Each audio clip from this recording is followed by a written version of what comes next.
The refugee camp on Station 7 was where dreams went to die. Zikri held his younger brother Tal's hand as they huddled in their assigned corner, their iridescent Ventari scales dulled with malnutrition.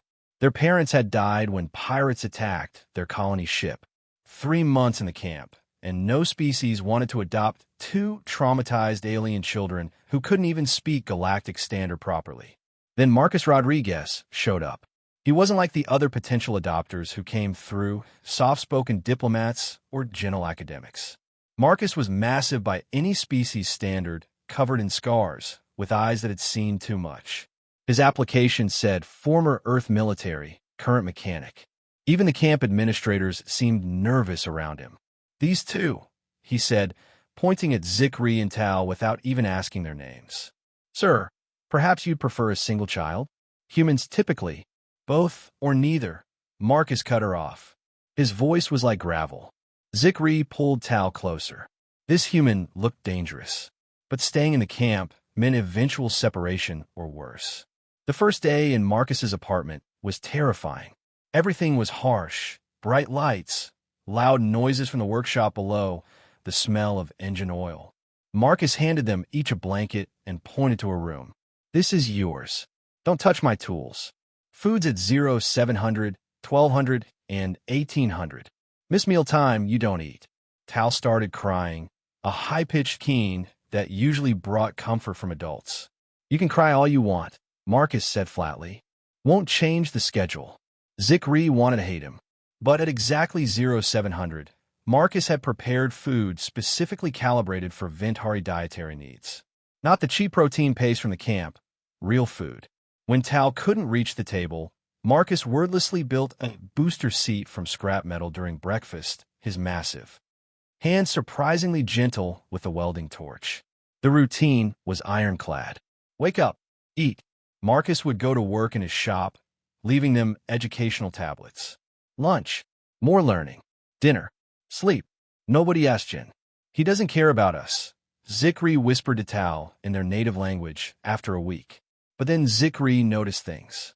Marcus had soundproofed their room so the workshop noise wouldn't wake them. He'd installed color-shifting lights that matched their home planet spectrum. Every meal included trace minerals Ventari needed, but were expensive to obtain. 3 weeks in, Tal got sick, a common infection, but dangerous for their species. Zikri found Marcus and stuttered in broken Galactic Standard. "Tal's sick. Please." Marcus moved faster than Zikri had ever seen him move. He closed the shop, carried Tal to his vehicle, and drove to the medical center, breaking several traffic laws. When a receptionist said there was a 4-hour wait, Marcus's expression went dark. "The boy needs treatment now." "Sir, you'll have to wait." Marcus stood to his full height. "I've waited patiently for supplies. I've waited for permits. I've waited in bread lines during the Mars uprising. I'm done waiting when it comes to my kids." "My kids." Zikri's heart skipped. Tal was seen immediately. During treatment, Marcus sat rigid in the too-small chair, but his hand rested on Tal's small-scaled one. "You're tough," he told Tal. "Tougher than you know.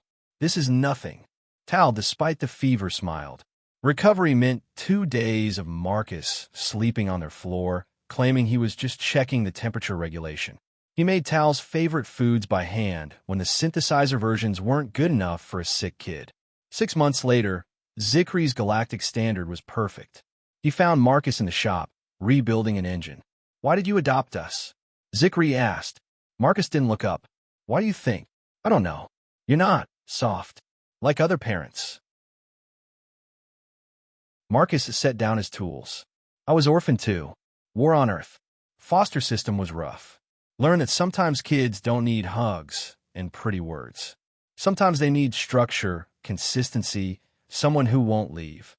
He picked up a wrench, then added quietly, "And someone who'll fight the whole damn universe for them if needed." That night, Tal climbed into Marcus's lap while he was reading technical manuals. Marcus froze, uncertain. Then, awkwardly, he shifted to make room, one arm coming around the small Ventari. "Love you, Marcus, Dad," Tal mumbled in perfect Galactic Standard. Marcus's scarred face went through several emotions before settling on something soft. Yeah, kid. Love you too. Both of you. Now get to bed. 0700 comes early. But he let Tal stay for another chapter.